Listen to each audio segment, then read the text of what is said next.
I've calmed down since, but I'll admit, I was so mad I cried that day. We live on an acreage and my pride and joy the past several years has been putting in long-term plants. Specifically fruiting varieties, berries and long-term harvestables like a rhubarb patch and even some sunflowers. I prune my trees each season. Every tree gets a once-over a few times to deal with pests. It's meditative for me. I grew up in the city and always wanted to work towards this point. I even talk to my trees and plants and everything I grow. It helps with my depression and anxiety. Very grounding, huh? My cherry trees were doing so good this year. Big, beautiful crops. I had nets up. The birds were leaving them alone. No serious pests.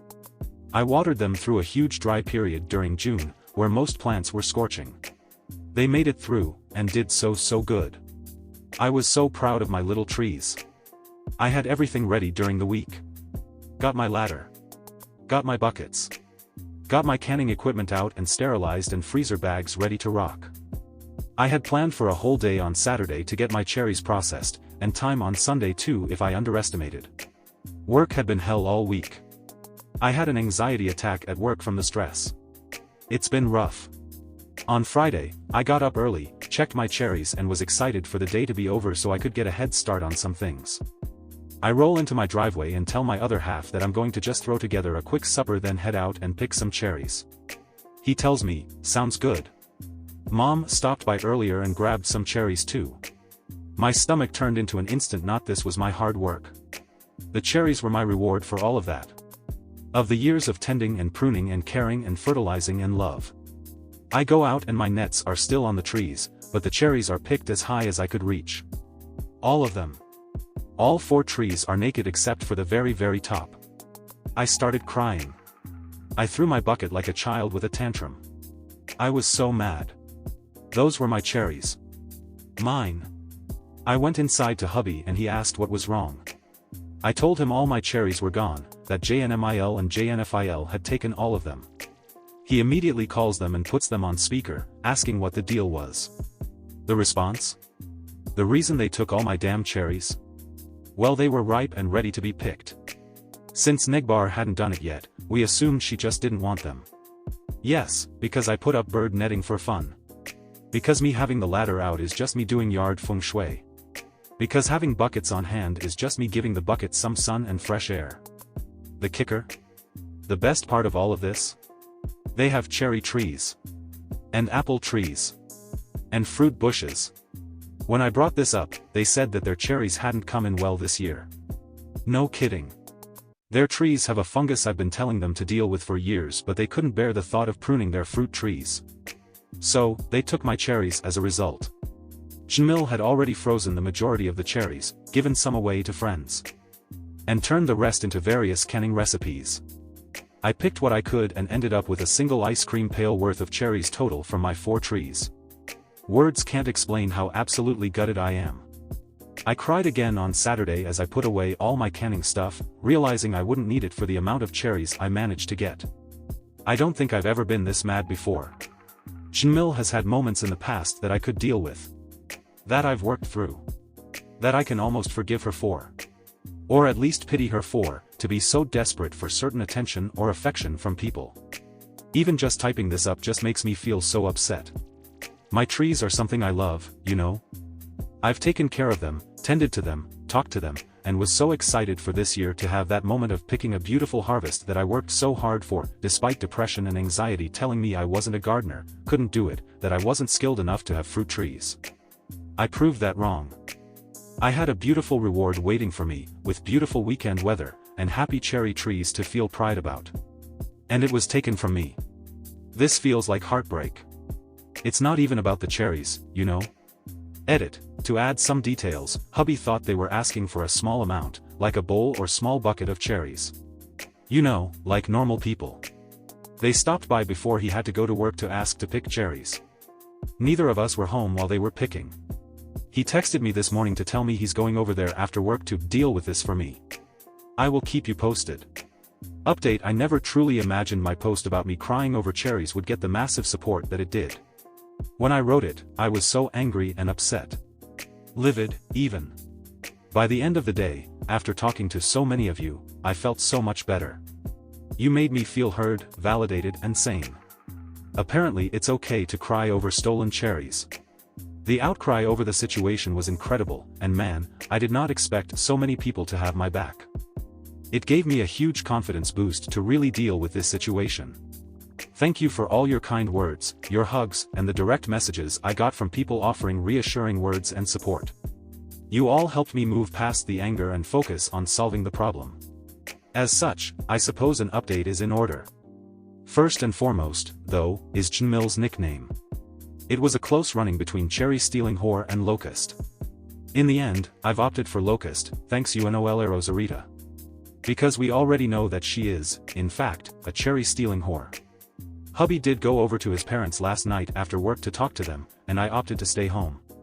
I knew that if I went over there, it would just muddle the waters and we would both end up gaslit by Locust. When it's just them and their son, they tend to take things more seriously. Hubby called me after a little while and asked me to come over to talk too. At first I refused.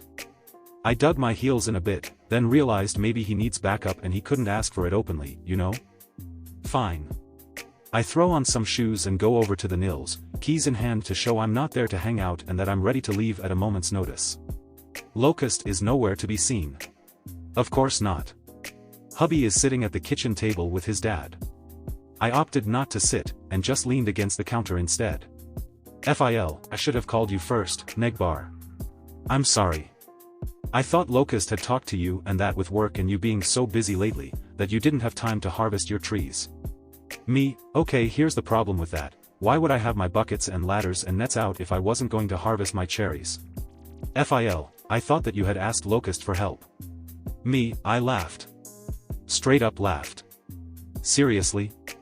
Seriously? When have I ever asked for help, FIL? Especially from Locust. You know I'm stubborn, and independent as hell. I've never asked for help with my harvests before. You know I don't even ask for help when I'm chopping wood, or hauling rocks, or building my own greenhouse. You know I hate asking for help. And even if I did, and you guys said you would, why did you guys take everything home? Why didn't you leave anything? FIL, I brought a couple buckets back and wanted to wash and pit them for you, so you wouldn't have to. I was going to drop them off later. Me, so why did your friends end up taking buckets home, then? FIL, not my friends. That was all Locust. I had to run some errands in town and by the time I came everything was put away or gone. I only found out she had given away some after I got back. Me, where is Locust anyway? FIL, she needed to pick up some groceries. Sure. Me, you know, I am still very upset about all of this. One phone call. That's all you had to do. You know Locust does this. She calls and messes things up all the time. You and I both know this. FIL, I messed up on this one. I honestly thought we were going to pick a bunch and get them back to you. That's why I was hurrying to clean up the first batch while Locust was still picking. Me, can I get my cherries now, then? FIL, absolutely. Take all the cherries in the freezer. They're clean, and pitted too. There's jars down there, jam I think, and maybe some other stuff. I'll grab a box and we will get you some pickles and carrots and eggs too. I'm sorry this got so messed up. I've already talked to Locust about it and this will not be happening again. I promise. So we loaded up my car with cherries and jams and pickled goodies. I left some of the gross jam that was super runny and a weird mixed berry thing. She can have that. Enjoy. I got some pickled eggs, spicy pickles and a couple big jars of pickled carrots. While we were loading the car, I also mentioned my excess canning equipment. I asked FIL what he has for apples. He said he would pick whatever was ready and leave them on the deck for me to pick up after work sometime this week. That he would give me a call and let me know when and I could come by any time once he had a bunch for me. Hubby also reminded his dad that we are putting in a security system on our property with remote cameras and motion sensors, something we've been wanting to do for a long time. I mentioned that I would get alerts on my phone, which would make me feel more safe while I was at work or at home when hubby wasn't there. FIL said that was a great idea, and he would make Locust well aware that she is no longer welcome to do any surprise visits without us there. I told him that even if she tried, we would know about it, and that it records everything. We would be able to go back and see if she broke this visitation rule. I decided not to put Locust on blast on social media, mostly to be the bigger person here. Sure, her friends might think she gave them cherries. Cool. I don't care what her friends think, and it will be interesting to watch her squirm next year when she has no cherries anymore. All of a sudden that's the bed she will have to lie in. I ended up getting the majority of my cherries back, frozen, but at least they're clean and already pitted. I can make pies with these, so I'm okay with that. Plus I got some goodies that I hadn't had a chance to make yet this year, so that was a bonus. And I've negotiated several buckets worth of apples with FIL, so that my canning stuff won't go completely to waste this year. I have decided that I will be going very low contact with Locust for the next while, especially around any harvest time. I have also decided that I will be blocking certain family members around harvest time next year as well, so they don't get to see what I'm growing either. Locust has shown she cannot be trusted to know anything about another person's garden. Do I believe FIL in all of this? Yes and no. He has moments where he's okay and he has moments where he is JN. But, he has his own issues and, in the end, he did apologize, gave me back my stuff and gave me additional stuff to make up for the cherry loss of what was given away. So not an ultimate win, but I still consider that better than a total loss. I feel like once I get the apples I've been promised, and I will report back if I don't, the only thing left out of balance will be the behavior and violation of trust rather than the financial loss of the situation. We are moving forward with the security system. We are putting them on an info diet.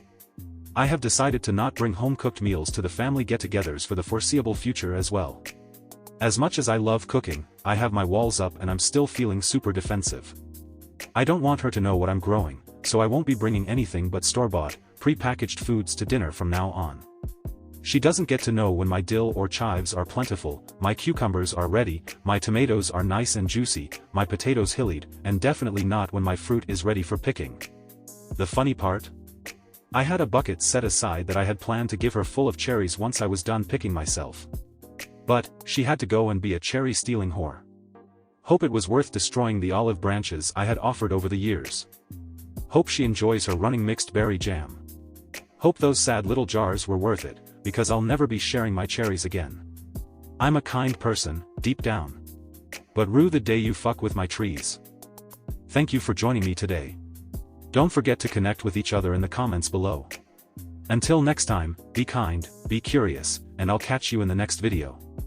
Corner Stories signing off.